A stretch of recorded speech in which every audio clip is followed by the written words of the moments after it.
যখন কনসেপ্ট করলাম তখন থেকে মা ঠিক মতো কোনো কিছু খাইতে পারে না, যা খায় সাথে সাথে তার বমি হয়ে যায়। বমি করতে করতে মা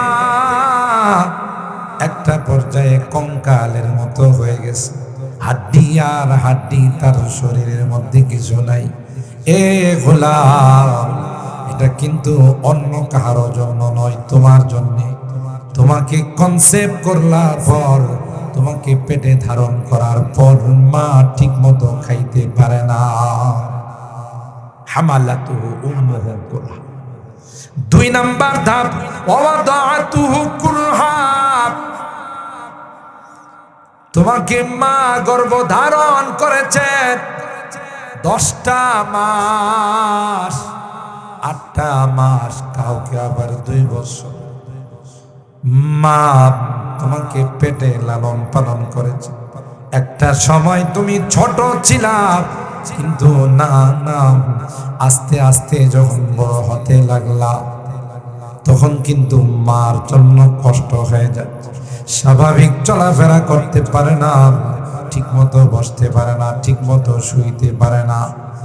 তুমি কখনো কখনো মার কলিজায় লাথি মারো, মা ব্যথায় কাতর হয়ে কখনো শুয়ে যায়, কখনো বসে যায়। পৃথিবীর কারো কাছে মা ব্যক্ত করে না, ঠিক কিনা বলেন?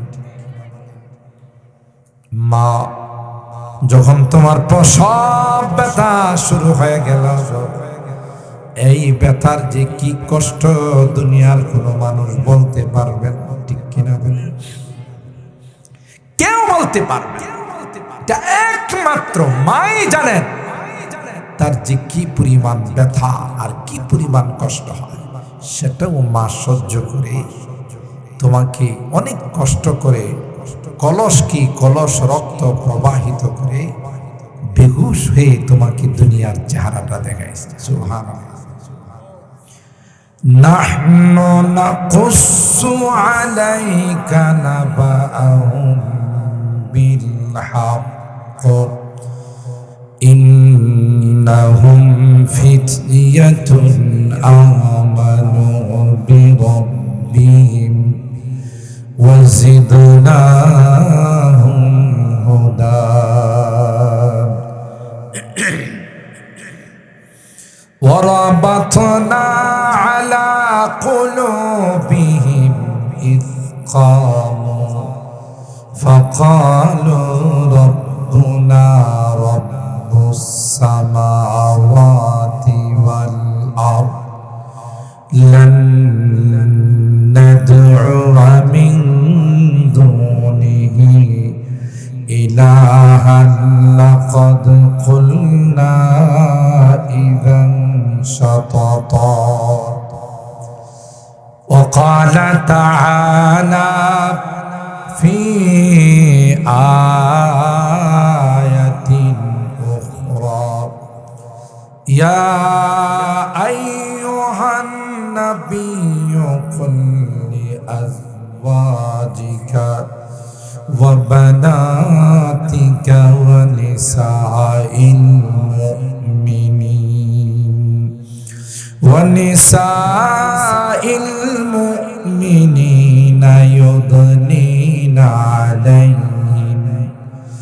يدنين عليهن من جلابيبهن ذلك أدنى أن يعرفن فلا يؤذين وكان الله غفورا رحيما. وقال النبي صلى الله عليه وسلم تفكروا في خلق الله ولا تتفكروا في الله فإنكم لن تقدروا قدرا. وجاء في حديث آخر آخر عن النبي الأمي صلى الله عليه وسلم أنه قال الدنيا كلها متاع وخير متاع الدنيا المرأة الصالحة أو كما قال عليه الصلاة والسلام. بارك الله لنا ولكم في القرآن العظيم ونفعنا وإياكم بالآيات والذكر الحكيم. صدق الله العظيم وصدق رسوله النبي الكريم ونحن على ذلك لمن الشاهدين والشاكرين والحمد لله رب العالمين. محبতের সাথে সকলে দরুদ শরীফ পড়ি। اللهم صل على محمد وعلى آل محمد كما صليت على إبراهيم وعلى آل إبراهيم إنك حميد مجيد. اللهم بارك على محمد وعلى آل محمد كما باركت على إبراهيم وعلى آل إبراهيم إنك حميد مجيد. আল্লাহ রাব্বুল আলামিন কোরআনে কারীমের মধ্যে একটি সূরা নাযিল করেছেন। সূরাটার নাম হলো সূরাতুন নিসা, মানে হলো মহিলাদের নামে একটি সূরার নামকরণ করেছেন। এটা প্রমাণ করে যে নারী জাতির মর্যাদা আল্লাহর কাছে অনেক বেশি। নচেত কোরআনে কারীমে তাদের নামে কোনো সূরার নামকরণ করতেন। পুরুষদের নামে কিন্তু একটা সূরাও নাই, সূরাতুর রিজাল এই নামে কোনো সূরা নাই, কিন্তু মা জাতির নামে সূরা আছে। তাইলে মা জাতির দাম আল্লাহর কাছে কম না বেশি? বলুন, একটু বলুন, কম না বেশি? বেশি। কোরআনে কারীমে আল্লাহ মার কথা 3 বার বলছেন। ওয়াসাইনাল ইনসানা বিওয়ালিদাইহি, মা বাবার কথা বলছেন যে মা বাবা সম্পর্কে তোমাদেরকে ওসিয়ত করতেছি, তবে বিশেষ করে মা। হামালাতুহু উম্মুহু কুরহা ওয়া ওয়াদাআতুহু কুরহা ওয়া হামলুহু ওয়া ফিসালুহু 30 শাহরা। এখানে আল্লাহ প্রথমত ওসিয়ত শব্দ ব্যবহার করেছেন। আমরা জানি মানুষ দুনিয়ার থেকে যাওয়ার পূর্বে যা বলে এটাকে কি বলে? ওসিয়ত বলে। যে আমার বাবার ওসিয়ত, আমার মার ওসিয়ত, আমাদের পূর্বপুরুষদের ওসিয়ত। তো আল্লাহর বেলায় ওসিয়ত শব্দ ব্যবহার করার অর্থই নেই আল্লাহ মারা যাবেন, নাউজুবিল্লাহ। অর্থাৎ ওসিয়ত শব্দটা এখানে এই জন্য ব্যবহার করা হয়েছে, ওসিয়তকে সর্বোচ্চ অগ্রাধিকার দেওয়া হয়, সবচেয়ে বেশি গুরুত্ব দেওয়া হয়। গুরুত্ব দেওয়ার জন্য ওয়াসাইনাল ইনসানা বিওয়ালিদাইহি। দেখো, তোমরা যেমন তোমাদের মা বাবা মুরব্বীরা যদি কোনো ওসিয়ত করে যায়, এটাকে যেমন তোমরা সর্বোচ্চ গুরুত্ব দাও, আমার এই কথাটাও খুব গুরুত্ব সহকারে তোমরা শুনবা। সাবধান, মা বাবা সম্পর্কে আমি তোমাদেরকে ওসিয়ত করতেছি। ওয়াসাইনাল ইনসানা বিওয়ালিদাইহি। এর পরপরই আল্লাহ মার কথা, হামালাতুহু উম্মুহু কুরহা ওয়া হামলুহু ওয়া ফিসালুহু 30 শাহরা। এরপর আল্লাহ কয় বিশেষ করে মার ব্যাপারে তোমাদের ওসিয়ত করতেছে। সুবহানাল্লাহ। এ যুবক, এ আমার গোলাম, মা তিনটি ধাপ অতিবাহিত করেছেন, তিনটি সিঁড়ি মা অতিক্রম করেছেন। পৃথিবীর কেউ তার মধ্যে কোনো অংশগ্রহণ করে নাই, একমাত্র কেবলমাত্র শুধুমাত্র মা এই কষ্টগুলো করেছে, যেখানে বাবার কোনো অংশীদারিত্ব নাই। ঠিক কিনা বলি? এক নাম্বার হল তোমাকে গর্ভধারণ করেছেন, যখন কনসেপ্ট করলাম তখন থেকে মা ঠিক মতো কোনো কিছু খাইতে পারে না, যা খায় সাথে সাথে তার বমি হয়ে যায়। বমি করতে করতে মা একটা পর্যায়ে কঙ্কালের মতো হয়ে গেছে, হাড্ডি আর হাড্ডি, তার শরীরের মধ্যে কিছু নাই। এ গোলাম, এটা কিন্তু অন্য কারো জন্য নয়, তোমার জন্যে। তোমাকে কনসেপ্ট করলার পর, তোমাকে পেটে ধারণ করার পর মা ঠিক মতো খাইতে পারে না। হামালাতুহু উম্মুহু কুরহা। দুই নাম্বার ধাপ, ওয়াদাআতুহু কুরহা। তোমাকে মা গর্ভধারণ করেছেন 10টা মাস, 8টা মাস, কাউকে আবার 2 বছর। মা তোমাকে পেটে লালন পালন করেছে।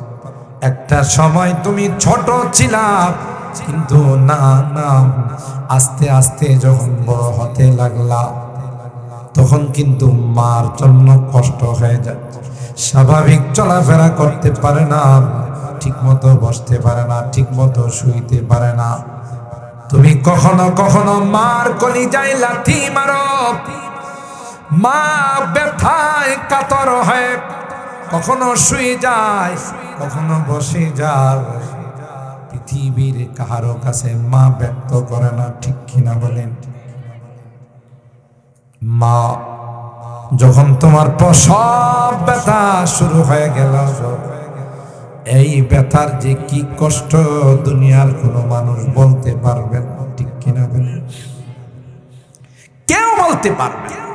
এটা একমাত্র মাই জানেন তার যে কি পরিমাণ ব্যথা আর কি পরিমাণ কষ্ট হয়, সেটাও মা সহ্য করে তোমাকে অনেক কষ্ট করে কলস রক্ত প্রবাহিত করে বেহুশ হয়ে তোমাকে দুনিয়ার চেহারাটা দেখাইছে। সুবহানাল্লাহ।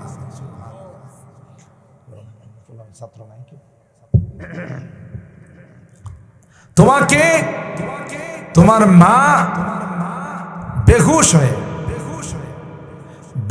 হয়ে তোমার মা কলস রক্ত প্রবাহিত করে দুনিয়ার জমিনে পাঠাইছে। ঠিক কিনা বলেন?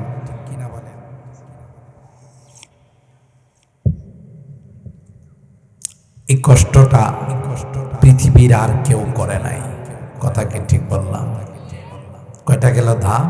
2টা। 3 নাম্বার ধাপ, তোমার একমাত্র খাবার ছিল মার বুকের দুধ। ঠিক না? ছোট বাচ্চাদের খাবার কি? মার বুকের দুধ, এছাড়া তোমার কোনো খাবার। এটা তুমি ক্ষুধা লাগলেই কান্না করতা, রাত নাই, দিন নাই, সকাল নাই, সন্ধ্যা নাই। তোমার যখন ক্ষুধা লাগে তখন তুমি কান্না করছো। ওই কান্না আবার কোনটা ব্যথার, কোনটা ক্ষুধার, এটা আবার মা বুঝে। সুবহানাল্লাহ। এটা পৃথিবীর কেউ বুঝে না, মা বুঝে। আল্লাহ রাব্বুল আলামিন তোমাকে সংকেত শিখিয়েছেন। তুমি যে সংকেত দিলে মা কাঁচা ঘুমটা ভেঙে তোমাকে দুধ খাওয়াইছে। সুবহানাল্লাহ। এই কষ্টটা 2টা বছর মা করছে। তুমি দুধ খাইছো আর মার কুলে পেশাব করছো, মার বিছানায় পেশাব করে যাচ্ছে।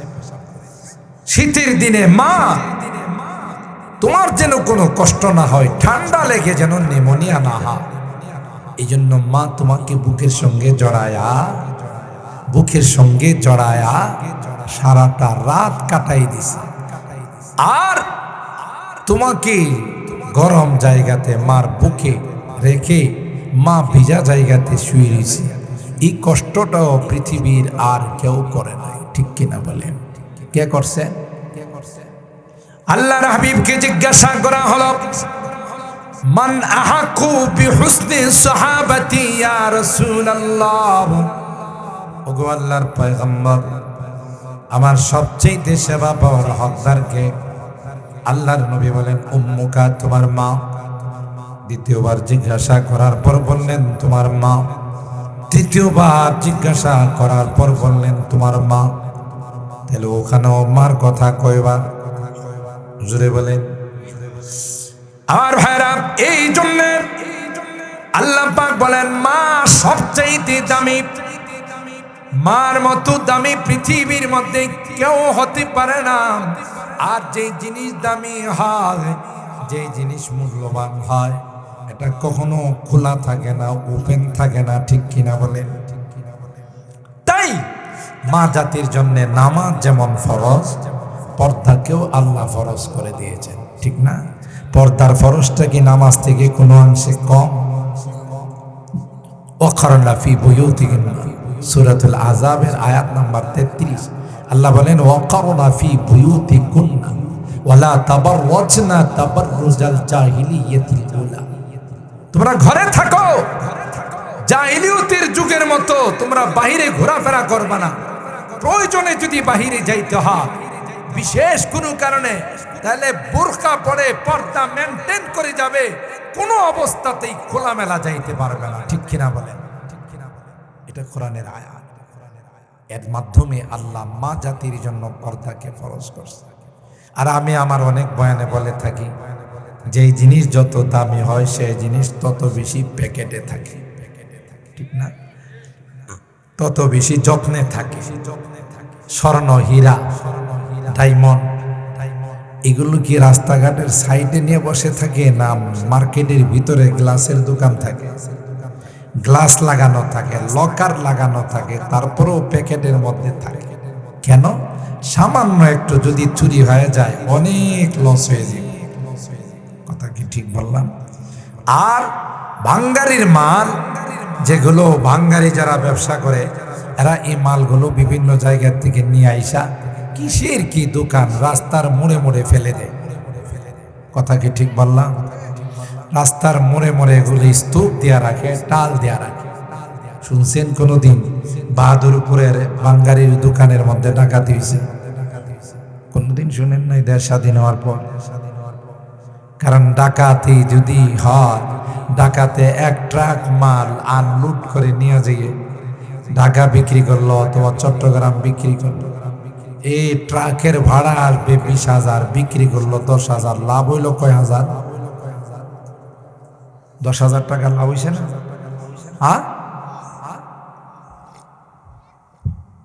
10,000 টাকা তার লস হবে। তার সিরা ডাকাত যদি না হয়, এই ডাকাতি কেউ করবো?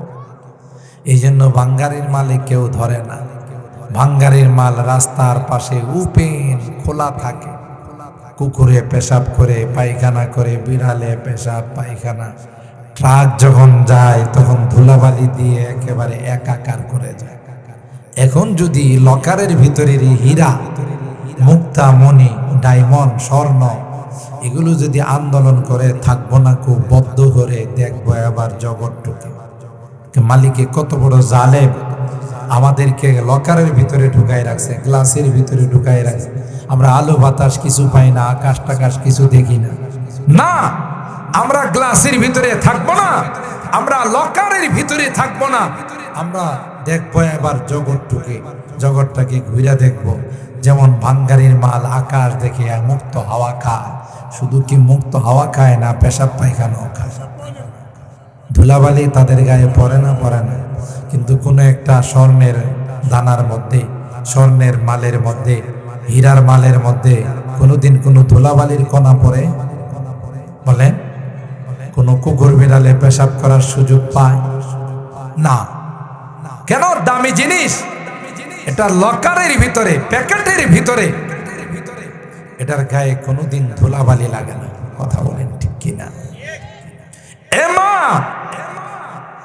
আপনি অনেক দামি, আপনাকে আল্লাহ বেদামি বানায়া পাঠান নাই। আপনি যখন কোনো প্রয়োজনে, কোনো বিশেষ প্রয়োজনে বাহিরে যাবেন, প্রয়োজন ছাড়া বাহিরে যাওয়ার আপনার অনুমতি নাই। বিশেষ কোনো কারণে ডাক্তার দেখাবেন, কোনো মৃত্যু সংবাদ শুনছেন দেখতে যাবেন, বিশেষ প্রয়োজনে যদি আপনি বাহিরে যান, তাইলে খোলামেলা যাওয়ার অনুমতি আছে না বোরকা পরে যাওয়ার অনুমতি? বলে না কেন? বোরকা পরে যাইতে হবে। আজকাল কি আমাদের মা বোনদের মধ্যে এই পর্দা আছে? কয় না, কথা কয় না, নাই বললেই চলে। ব্রাহ্মণবাড়িয়া শহরে মার্কেটে যান, আশুগঞ্জে মার্কেটে যান, আরো বিভিন্ন জায়গায় মার্কেটে যান, হায় হায় লেডিস কাস্টমারের অভাব নেই। কথা কি ঠিক বলছি? লেডিস কাস্টমারের অভাব নাই। ও কিন্তু বিনা প্রয়োজনে ঘোরাফেরা করে। এমা, তোমাকে এই কাজের জন্য বানানো হয় না। তুমি বড় দামি, তুমি হলে মানব গড়ার ফ্যাক্টরি। তোমার থেকে যে মানবটা বের হবে, যে সন্তান বের হবে, মা তুমি যদি নেককার হও, দিনদার হও, আল্লাহর কসম তোমার সন্তান নেককার হবেই হবে। কথা কি ঠিক বললাম? যেই মা পর্দা মেনটেন করে, যেই মা 5 ওয়াক্ত নামাজ পড়ে, যেই মা দিনদার হয়, যেই মা স্বামীর ইত্তেবা করে, স্বামীর ইতাআত করে, ফরমাবরদারি করে, কোনদিন স্বামীকে কষ্ট দেয় না, ওই মার সন্তান কোনদিন খারাপ হতে পারে না। এ মুসলমান, শেখুল হাদিস সাহেব বসা আছেন, আমিরুল মুমিনিন ফিল হাদিস, ইমামে বুখারী আলাইহির রাহমা, যাকে আমিরুল মুমিনিন বলা হয় হাদিসের জগতে, হাফেজে হাদিস যাকে বলা হয়, তার ইতিহাস, তার জীবনী একটু পড়ে দেখুন। বাবা ছিলেন একজন পরহেজগার, বাবা ছিলেন একজন বড় দিনদার। বাবার নাম ছিল ইসমাইল, তার নাম ছিল মুহাম্মদ ইবনে ইসমাইল। মা ছিলেন একজন মুস্তাজাবাতুদ দাওয়া বুজুর্গ, আল্লাহ ওয়ালি, সুবহানাল্লাহ। ইমামে বুখারীর বাবা ইসমাইল মৃত্যুর সময় বলেন, আমি দুনিয়া থেকে যাওয়ার সময় তোমাদেরকে জানিয়ে যাই, লা আ'লামু ফি জামি'i মালি দিরহামান মিন শুবহাতি।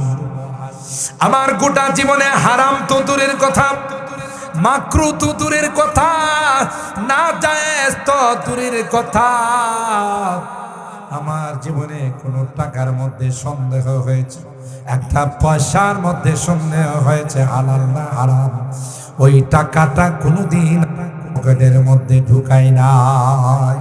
সুবহানাল্লাহ, কি সতর্ক ছিলেন। আর আমরা তো হালালে হারামে, সত্যে মিথ্যা ব্যবসা করি। বলি ভাই আল্লাহর কসম, এটা আমার 100 টাকা দিয়ে কিনাই আছে, আসলে কিনছে 50 টাকা দিয়ে। হ্যাঁ, সত্য বলছে না মিথ্যা বলছে? কয় না, সবাই কয় না। ভাই এটা 1 নাম্বার কোয়ালিটির মাল, 2 নাম্বার কোনো মাল আমার কাছে নাই, এটা নিতে হলে এত টাকা দিতে হবে। আসলে মালটা হলো 2 নাম্বার না 3 নাম্বার। এরকমের ব্যবসায়ী তো আশুগঞ্জ, সোহাগপুর, বাদরপুর, মেরাসানি এলাকায় নাই। আপনি যদি বলেন কোনো ফলের দোকানওয়ালাকে, কেউ থাকলে আবার রাগ করেন না ভাই, আপনার আমি খুব বিশ্বাস করি, আমি হাত দিব না, আপনি নিজের হাতে পাইসা আমার ভালো কিছু ফল দেন, হ্যাঁ দেখবেন যত পচা আছে সবটি আপনাকে দিব। কে কথা ঠিক বললাম কিনা? হ্যাঁ, চিন্তা করছে এরকমের আল্লাহওয়ালা পাওয়া বড় মুশকিল, জাদি দেখবে না, পচাড়ি বাইসা বাইসা। কথা বলেন ঠিক কিনা? আউফুল কাইলা ওয়াজিনু বিল কিসতাসিল মুস্তাকিম। আল্লাহ বলেন দেখো সুন্দরভাবে মাপ যোগ দিও, খারাপ জিনিস কাউকে দিও না, খারাপ থাকলে বলে দাও যে এটা খারাপ নেবেন কিনা। রাসূল আকরাম সাল্লাল্লাহু তাআলা আলাইহি ওয়াসাল্লাম সরাসরি বাজার মনিটরিং করতেন, বাজারে গিয়ে দেখতেন মালের কোয়ালিটি কি অবস্থা। একবার বাজারে গেছেন, গম নিয়ে সাহাবী বাজারে আসছেন, তো আল্লাহ নবী বলতেছেন তোমার গম উপরে নিচে সমান ঠিক আছে? তো জি হুজুর। আচ্ছা দেখি, হাত দিয়ে দেখে ভিতরে ভিজা আর উপরে শুকনা। কথা কয় না, উপরে শুকনা আর ভিতরে ভিজা। কেউ ভিতরে দিয়ে ভিজা উপরে শুকনা, বৃষ্টি হয়েছিল তো এই জন্য কিছু পানি ভিতরে ঢুকছে। তা আল্লাহ নবী কেউ বৃষ্টি তো অনেক শিক্ষিত, এটা সম্ভবত ঢাকা ভার্সিটির ছাত্র, তার কারণ এটা উপরে ভিজাই নাই, নিচে গিয়ে ভিজাইছে। কথা কয় না। মান গাসসানা ফালাইসা মিন্না, স্পষ্ট ভাবে আল্লাহ নবী জানাই দিয়েছেন যারা ধোঁকামি করে আমার উম্মতের অন্তর্ভুক্ত না। কথা বলেন ঠিক কিনা? আপনি বললেন ভাই ভালো জিনিসটা দেন, আর আপনাকে দিল খারাপ জিনিসটা, ধোঁকা দিল না, আবার খারাপ জিনিসটা ভিতরে ঢুকাই দিয়া আপনি যেন বুঝতে না পারেন, প্রতারণা। কথা বলেন। তাইলে খুব ভালো করে বুঝেন, সন্তান যদি আল্লাহ ওয়ালা বানাইতে চান তাহলে আপনাকে সতর্কতার সাথে চলতে হবে। শাক সুটকি দিয়া খাবেন, তবু কোনো হারাম খাবেন না। কথা বলেন ঠিক কিনা? সুদি কারবার করবেন না, কখনো কারো জায়গা জমি আত্মসাৎ করবেন না, কারো সাথে প্রতারণা করবেন না। ঠিক কিনা বলেন? তাইলে আপনার সন্তান মানুষ হবে। আরেকটা ওয়াজ আমি সব জায়গায় করি, যুবক মধ্যবয়সী যারা আল্লাহর কাছে সন্তান চান, যখনই হাত তুলবেন কোনোদিন এই কথা আল্লাহকে বললেন না যে আল্লাহ আমার একটা ছেলে দেন, একটা মেয়ে দেন। এই দোয়া কোরআনে আল্লাহ শিখান নাই। যত নবীরা পৃথিবীর থেকে গেছেন সবাই সন্তানের জন্য দোয়া করছেন, কিন্তু সাথে ওয়ালাদান সালিহা, নেককার সন্তানের দোয়া করছেন, শুধু সন্তানের দোয়া করেন নাই। কথা কি বুঝাইতে পারলাম?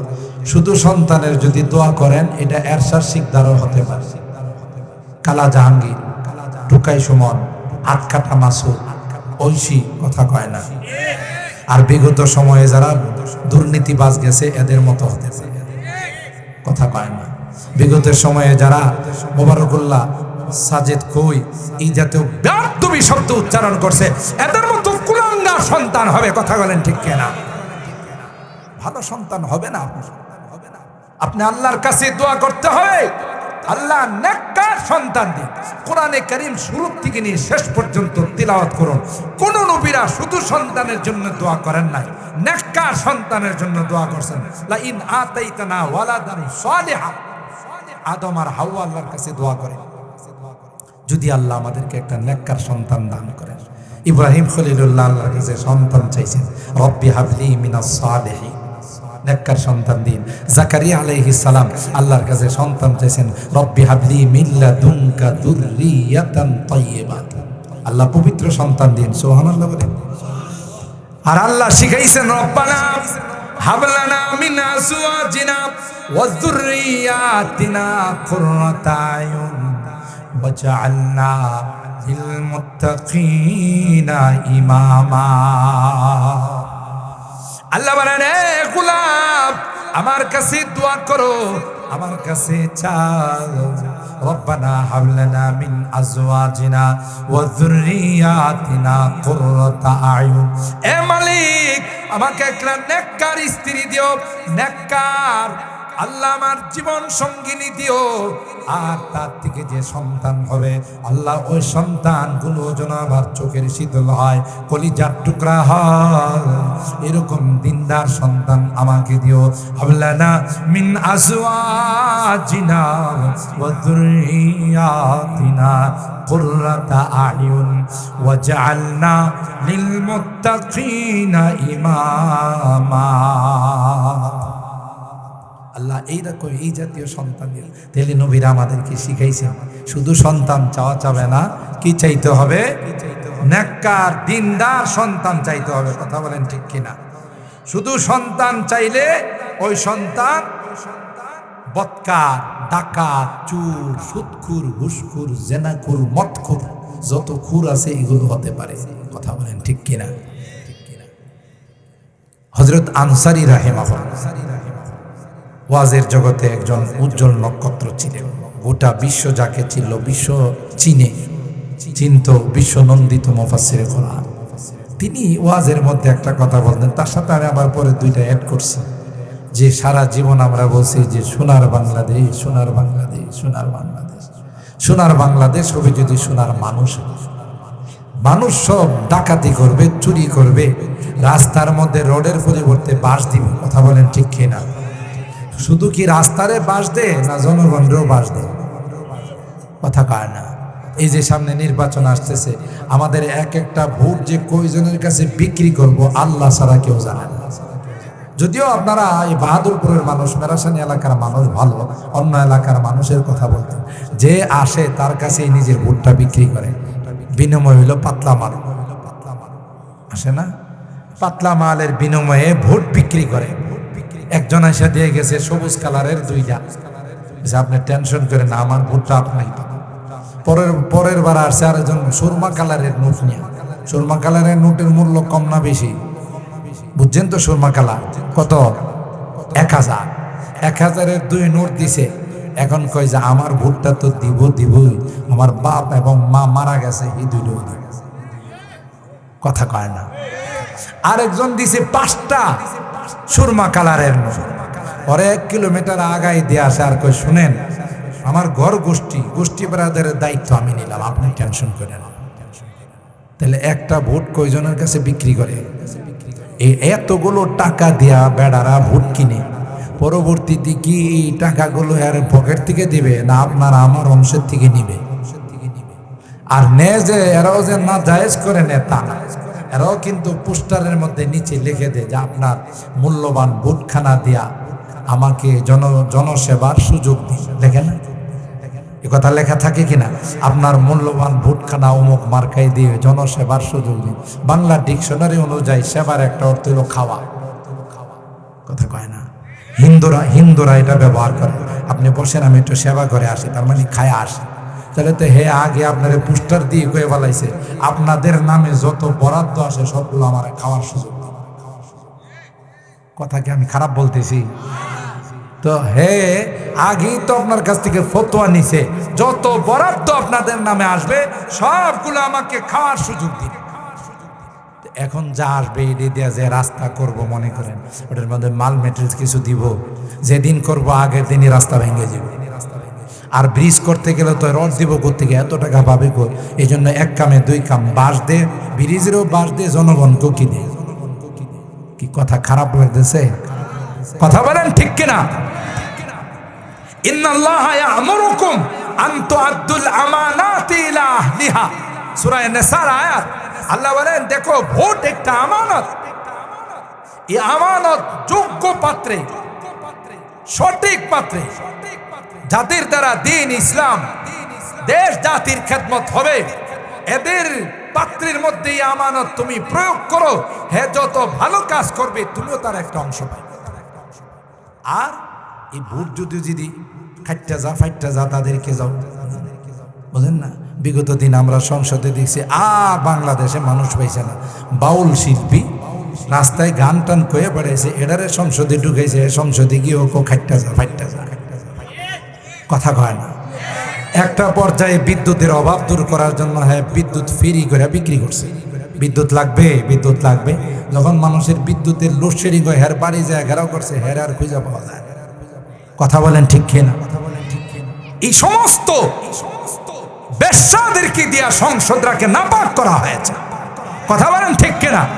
একটা দেশের সংসদ হবে ইসলাম ভিত্তিক যারা হবে, কালমাওয়ালা যারা হবে, যাদের ভিতরে আল্লাহর ভয় আছে, এরা হবে জনগণের ক্যান্ডিডেট, এরা হবে জনগণের প্রতিনিধি। তাইলে এই দেশে কোনোদিন কোনো রকমের দুর্নীতি হবে না, চুরি ডাকাতি হবে না, কোনো রকমের অনইসলামিক কার্যকলাপ হবে না, কাদিয়ানীদেরকে অমুসলিম ঘোষণা করার জন্য সরোয়ার্দী উদ্যানে যাইতে হবে না। কথা বলেন ঠিক কিনা? কিন্তু দুর্ভাগ্যজনক হলো সত্য, আমরা যখন নির্বাচন আসে সব ভুলে যাই। ভালো মানুষকে আমরা ভোট দিই না কেন? টাকার খেলা চলে। কথা কি ঠিক বললাম? সম্মানিত সুধী, আমি অন্যদিকে চলে গেছি। তাইলে সোনার বাংলাদেশের জন্য কি লাগবে? সোনার মানুষ, ঠিক না? সোনার মানুষ যদি আপনি পাইতে চান, সোনার মা লাগবে। কথা কয় না। এটা আমি বাড়াই, আনসার হিসাবের সাথে এই কথাটা আমি বাড়াই। আর সোনার মা কোনো শপিং মলে, কোনো নামি দামি মার্কেটে পাওয়া যায় না, এ সকল মহিলা মাদ্রাসায় পাওয়া যায়। কথা কি ঠিক বললাম? ছোট থেকেই মহিলা মাদ্রাসায় যারা পড়ে, ছোট কাল থেকেই একটু বড় হওয়ার সাথে সাথে বোরকার ভিতরে চলে যায়। কথা বলেন ঠিক কিনা? এই জন্য অনেক অভিভাবকরা মহিলা মাদ্রাসার ফারুক সাহেব হুজুরকে বলে দেয় যে হুজুর, আপনার মহিলা মাদ্রাসার ছাত্রী আমার ছেলের জন্য একজন রাইখেন, সিরিয়াল দেয়া রাখে, কেন জানে যে এই বৌমাটা আমার ঘরে আসলে আল্লাহর রহমত নাযিল। কথা কি ঠিক বললাম? আর অপর দিকে যারা মাস্টার্স, অনার্স আরো বহু কিছু অর্জন করছে, শিক্ষা দীক্ষার অভাব নাই। কথা বলেন ঠিক কিনা? বয়স হয়ে গেছে 40, পাত্র আসে না, শেষ পর্যন্ত পত্রিকার মধ্যে এড দেয়, পাত্র চাই, পাত্রী চাই। থাকে না পত্রিকার মধ্যে? তো লেখা থাকে যে অনার্স পাশ করা, হ্যাঁ, অর্থনীতির উপর অনেক যোগ্য একজন পাত্রী আছে, যদি কোনো যোগ্য পাত্র পাওয়া যায় গুলশানে 2 কাঠার একটা বাড়ি দেওয়া হয়। তার মানে কেউ নেয় না, এখন বাড়ি দেওয়া যায় কিনা দেখা যায়। তখন কিছু পাত্র আসে, এদিকে বিয়ে করার জন্য আসে না, গুলশানের বাড়ি নেওয়ার জন্য আসে। কথা কয় না? কেন? একটা মাত্র কারণ, সে যে দামি ছিল, প্যাকেটের মধ্যে ছিল, প্যাকেট থেকে বের হয়ে গেছে। যেমন কলা ছিলে যদি বাজারে নেওয়া হয়, এই কলার মধ্যে মশা বসবে, মাছি বসবে, আর ট্রাক যদি একটা যাইতে পারে কিছু পাউডার দেয়া এটাকে ক্রিম কালারের বানায় ফেলায়। কথা বলেন ঠিক কিনা? ট্রাক একটা শীতের দিন গেলে ক্রিম কালারের পাউডার বিতরণ করে না? এই ক্রিম কালারের পাউডার দেয়া কলা এখন হয়ে গেছে ক্রিম কালারের। কথা বলেন ঠিক কিনা? সন্ধ্যা পর্যন্ত একজনও কলা নেয় না। কলাওয়ালা শেষ পর্যন্ত বলল, এই কলা নিয়ে যদি বাড়িতে যায়, এমনি ম্যাডাম না করছিল কলা ছিলে মানুষে বাজারে নেয় না, আর আমি যুক্তি দেখাইছিলাম যারে মানুষ নিবে, কিনবে, সিলবে, খাবে, আমি যদি একটু সহজ করে দেওয়ার বলে আসুন কিনুন আর গিলুন। কথা বলেন ঠিক কিনা? শুধু কিনবেন আর গিলবেন। এখন তো দেখা গেল যে অবস্থা খারাপ, কেউ তো আমার কলা নেয় না। লাস্ট পর্যন্ত চিন্তা করছে, এই ছোলা কলা নিয়ে যদি বাড়িতে যায় তাহলে আমারে স্বাগতম জানাইবো ঝাড়ু দিয়া। কথা কয় না? কি দিয়া স্বাগতম জানাইবো? ঝাড়ু দিয়া স্বাগতম জানাইব। সন্ধ্যার সময় সে ঘোষণা দিচ্ছে, আসেন আসেন, 2টা নিলে, 1 হালি কলা নিলে 10 টাকা, 2 হালি নিলে 20 টাকা। কিছু পোলাপান চিন্তা করলো, কলা যে পরিমাণ খাওয়া যায় খাইলাম, টাকা তো পাই না। এখন একজন এসে আমারে 2 হালি দেন, আর একজনকে আমারে 3 হালি দেন। ইয়া আল্লাহ, এতক্ষণ কোনো কাস্টমার নাই, এখন দি কাস্টমারের লাইন লাগছে। এদিকে কলা খাইতে আইছে না টাকা নিতে আইছে? কথা কয় না? ঠিক তদ্রুপ যেই সকল নারীরা বেপর্দায় চলছে, পর্দার ভিতরে আসে নাই, নামাজ পড়ে নাই, রোজা রাখে নাই, সবাই জানে তাদের সতীত্ব ঠিক না, এই জন্য তাকে কেউ বিয়ে করতে চায় না। কিন্তু মহিলা মাদ্রাসায় যারা পড়ে, আলহামদুলিল্লাহ, এদেরকে ছোট কাল থেকেই পর্দার ভিতরে রাখা হয়, দিনের ভিতরে রাখা হয়। তাই একটা এই জাতীয় দিনদার মেয়ে নেওয়ার জন্য অনেক অভিভাবকরাই আগ্রহী হয়ে থাকে। তাহলে এই জাতীয় মহিলা মাদ্রাসার আমাদের দরকার আছে না নাই? আমাদের মেয়েদেরকে মহিলা মাদ্রাসায় পড়াবো তো। আপনারা অবাক হবেন, আমরা ঢাকা থাকি, এখন ঢাকার অধিকাংশ যারা উচ্চশিক্ষিত বড় লোক, এদের সন্তানদেরকে আর স্কুলে দিচ্ছে না। স্কুলে দিব পেপু শেখানোর জন্য। কথা কয়, পে শেখায়, পু শেখায়, আরও কত আজে বাজে শেখায়। এখন আমাদের যে মাদ্রাসাগুলো জেনারেল লাইনের শিক্ষা এবং অ্যারাবিক লাইনের শিক্ষা, এরকম বহু মাদ্রাসা ঢাকাতে হয়ে গেছে। একদিক দিয়ে আলেম হবে, আরেক দিক দিয়ে উচ্চশিক্ষিত হবে। কথা বলেন ঠিক কিনা? তখন দলে দলে যত টাকাই লাগো, এই বাচ্চাগুলোকে দিচ্ছে যে না, আমার বাচ্চাকে একদিক দিয়ে দিনদার বানাবো, আরেক দিক দিয়ে আমি দুনিয়ার উচ্চ শিক্ষাও তাকে দিব। কথা বলেন ঠিক কিনা? কারণ দেখছে যে এই লাইনে শিক্ষা দেয়া চরিত্র কিছুই থাকে না, সব ধ্বংস হয়ে যায়। এই জন্য ওই লাইন থেকে মুখ ফিরাই নিয়েছে। এই জন্য আমি শর্টকাটে বললাম, আপনারা এই মাদ্রাসার প্রতি খেয়াল রাখেন। এই মাদ্রাসার প্রধান শিক্ষিকা আমার ওস্তাদের মেয়ে, অনেক ট্যালেন্ট। ছোটবেলা আমরা দেখছি, আমরা যখন মাদ্রাসায় পড়ি সে অনেক ছোট ছিল। আমাদের ফারুক সাহেবের স্ত্রী, আলহামদুলিল্লাহ অনেক মেধাবী আগের থেকেই। তো তার মাথাতে এক ঝাঁক শিক্ষিকাদেরকে নিয়ে এখানে শিক্ষা দেওয়া হচ্ছে ইনশাআল্লাহ। মেশকাত পর্যন্ত মাদ্রাসা আস্তে আস্তে আরো বৃদ্ধি হবে আপনাদের যদি সকলের সহযোগিতা থাকে, বলেন ইনশাআল্লাহ।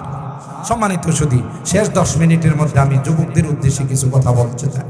এই জন্যই আমি আয়াত তিলাওয়াত করেছি সূরাতুল কাহফের 13 এবং 14 নম্বর আয়াত।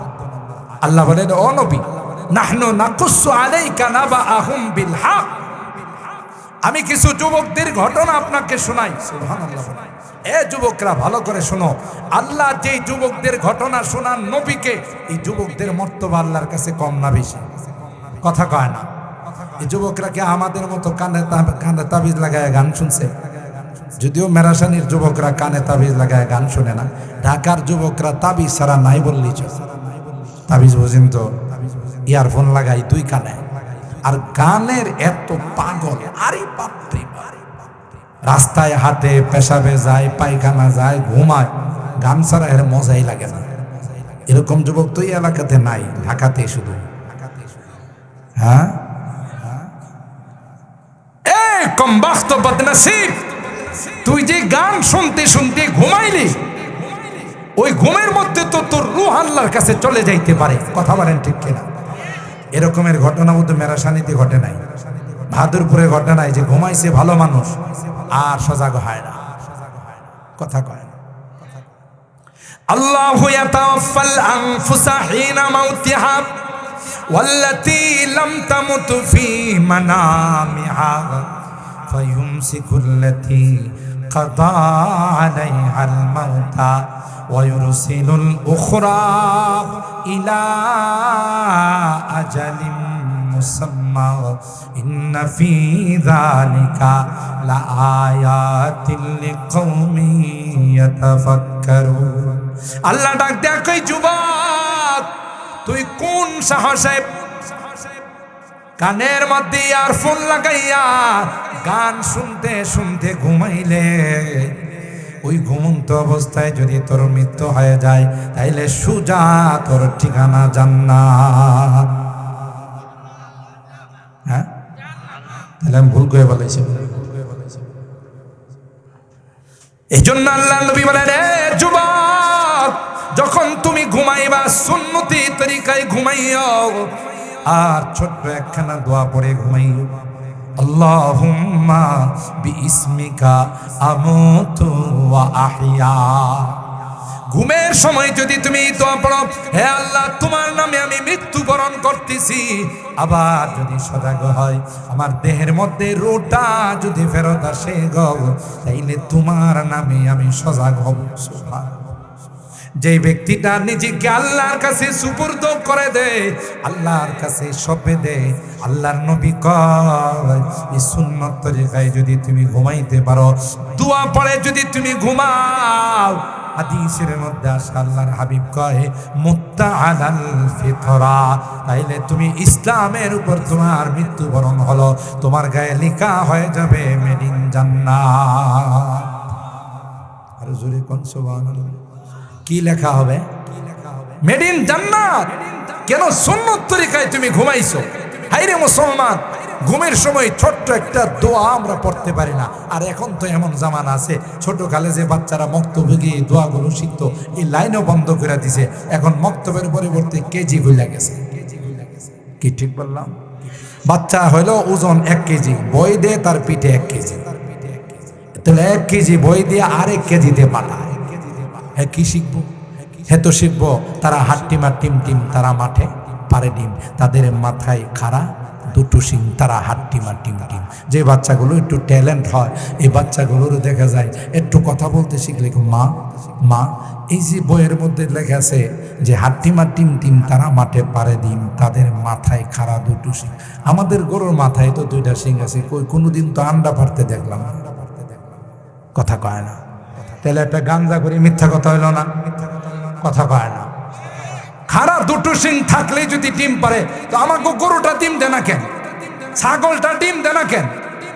অথচ ওখানে লেখাইছে তারা হাট্টিমা টিম টিম, তারা মাঠে পারে ডিম, তাদের মাথায় খাড়া 2টো শিং। তো মাথায় খাড়া 2টো শিং কি ছাগলের নাই? ছাগলের পেছন দিয়ে কি কোনোদিন ডিম বেরিয়েছে?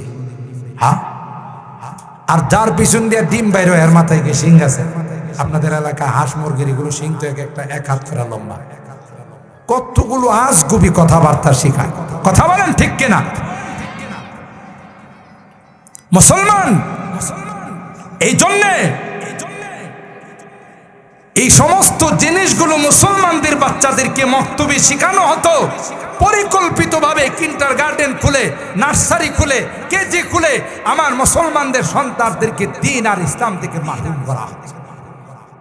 কথা কি ঠিক বললাম?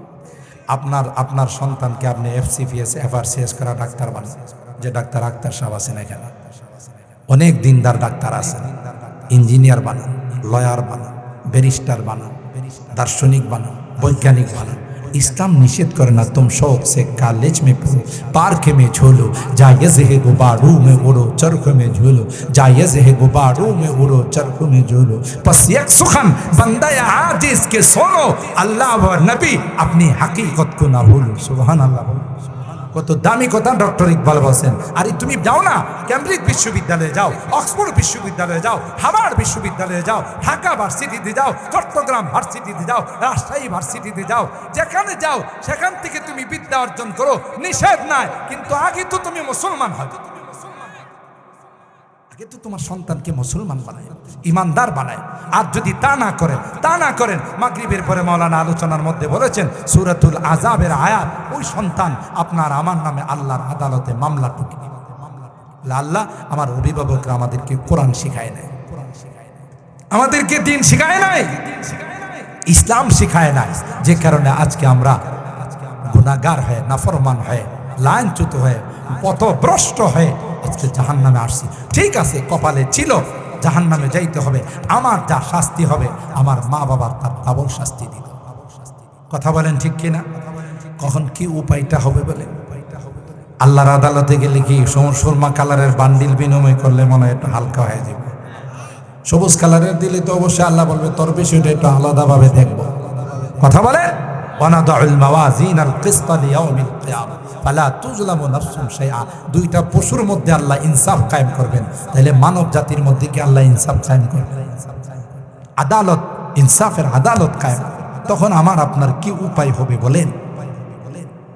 এ যুবক, এই গান শোনার জন্য আল্লাহ দুনিয়াতে পাঠান নাই, নেশা করার জন্য দুনিয়াতে পাঠান নাই, নারীদের পিছনে দৌড়ানোর জন্য, প্রেমিকার পিছনে সময় নষ্ট করার জন্য আল্লাহ দুনিয়াতে পাঠান নাই। আরে কোরআনের আয়াতে আয়াতে পৃষ্ঠায় পৃষ্ঠায় আল্লাহ যুবকদেরকে জায়গায় কয়, আর এই সমস্ত পচা গান্দা এগুলোর পিছনে কেন সময় নষ্ট করিস, টাকা নষ্ট করিস, ঘন্টাকে ঘন্টা সময় নষ্ট করে তাদের সাথে রিলেশন করো, প্রেমের সম্পর্ক করো।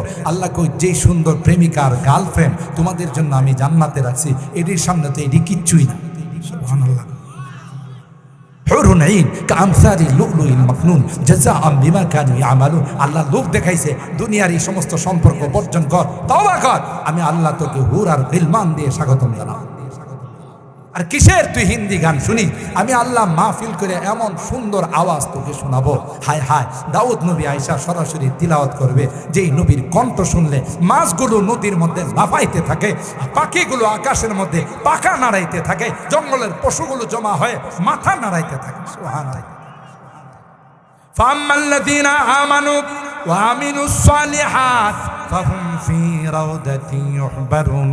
সূরাতুর রুমের 15 নম্বর আয়াতে আল্লাহ ডাক দিয়া কয়, এ গোলাম, যদি নাক্কার হয়ে দুনিয়া থেকে আসতে, দিনদার হয়ে যদি আসতে পারো, যুবক, যদি দুনিয়ার ধান্দা, দুনিয়ার গুনাহগুলো বর্জন করে নাক্কার হয়ে যদি দুনিয়া থেকে আসতে পারো, এ যুবক, আমি আল্লাহ তোমাকে এমন জান্নাত দেব, এমন সুন্দর জান্নাত দেব, যেই জান্নাতের মধ্যে সুন্দর একটা বৃক্ষ আমি রোপণ করে দিব, যেই বৃক্ষের পাতায় পাতায়, ডালে ডালে আল্লাহ বলেন গান গাইতে থাকবে। এই আয়াতের তাফসীরের মধ্যে মুফাসসিরিন কিরাম লেখেন, ফাহুম ফি রাউদাতি ইউহবার করে না মাথা এজাই পিলারে জড়ায়। এই পিলারটারে মাঝখানে রাখছে গেরি, এই রাস্তার পিলার কি মাঝখানে না সাইডে? হ্যাঁ, দেখে কই, তাহলে তার তো ঠিক আছে না নষ্ট হয়ে গেছে? কথা বলেন ঠিক কিনা? আল্লাহ কয়, এই দুনিয়ার মেয়াদ উত্তীর্ণ বোতল খাবে না, নেশা করবে না, ইয়াবা বাবাতে লিপ্ত হবে না, আমি আল্লাহ তোকে জান্নাতের মধ্যে নেশার নহর দিই। খাবি আর মজাই লাগবে। ফিহা আনহারুন মিন খামরিন লাযযাতিল লিশারিবিন। আল্লাহ তাআলা লোভ দেখাইতেছেন আমাদেরকে। কেন? দুনিয়ার এর মধ্যে লিপ্ত। যুবক শোনো, তোমার যৌবনকালটা আল্লাহর কাছে অনেক দামি। একটা সরকার যদি তার সরকারি কর্মকর্তাকে এলপিআরে এবং যখন রিটায়ার্ড হয় তাকে বোনাস দিতে পারে, বিভিন্ন রকমের সরকারি ফ্যাসিলিটি দিতে পারে, তো সরকার থেকে কি আমার ক্ষমতা কম না বেশি? কথা কয় না। আল্লাহর ক্ষমতা কম না বেশি? আল্লাহকে সরকার যদি তার কর্মকর্তারে খাটায়া শেষ জীবনে এলপিআরে বসাইয়া তাকে বিভিন্ন রকমের ফ্যাসিলিটি আর সরকারি বোনাস সুযোগ সুবিধা দিতে পারে, আমি কেন পারবো না? যুবক, যৌবনকালে তুই নামাজ পড়বি, যৌবনকালে তুই ইবাদত বন্দিগি করবি, বুড়াকালে তুই ঠিক মতো দাঁড়াইতে পারিস না, ঠিক মতো রুকু সেজদা দিতে পারিস না, বসে বসে পড়ি, আমি আল্লাহ ওই জোয়ান কালের ইবাদতের সওয়াব তোর আমার নামাই। ঠিক না বে? ঠিক। এরপরে কি কয় আল্লাহ জানেন? যখন কিয়ামতের ময়দান কায়েম হয়ে যাবে, সবাই নাফসি নাফসি বলবে। যুবকদেরকে আল্লাহ বলবেন, যে যুবক নাশা ফি ইবাদাতিল্লাহ, আল্লাহর ইবাদতের মধ্যে তার যৌবনকালটা কাটাইছে, কোনো রকমের ধান্দার মধ্যে গুনার মধ্যে লিপ্ত হয় না, আল্লাহ পাক বলেন, এই যুবক তোমার জন্য আমি আরশে আজিমের নিচে ছায়ার ব্যবস্থা রাখি। সুবহানাল্লাহ, জোরে কান। এই জন্য আমার এই যুবক, আলহামদুলিল্লাহ, আপনারা খুশি হবেন, ওটা বাংলাদেশে যেখানেই যাই, বড় বড় মহাসম্মেলনগুলো, ইসলামী সমাবেশগুলো, ওয়াজ মাহফিলগুলো আমার এই যুবকরা আঞ্জাম দিয়ে যাচ্ছে। সুবহানাল্লাহ জোরে। আমরা আশা করতেছি যেইভাবে যুবকরা অগ্রসর হচ্ছে, যুবকরা যেদিকে যায় ওই দিকেই কাত হয়ে যায়।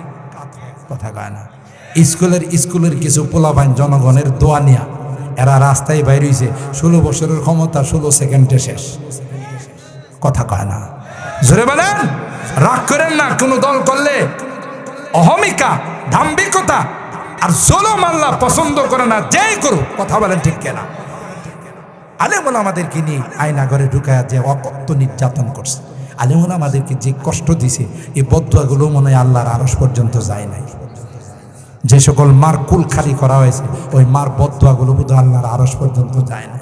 না না, অহংকার আর দাম্ভিকতা এগুলো আল্লাহ পছন্দ করেন না। যারাই করছে তাদেরকে আল্লাহ সাইজ করছে।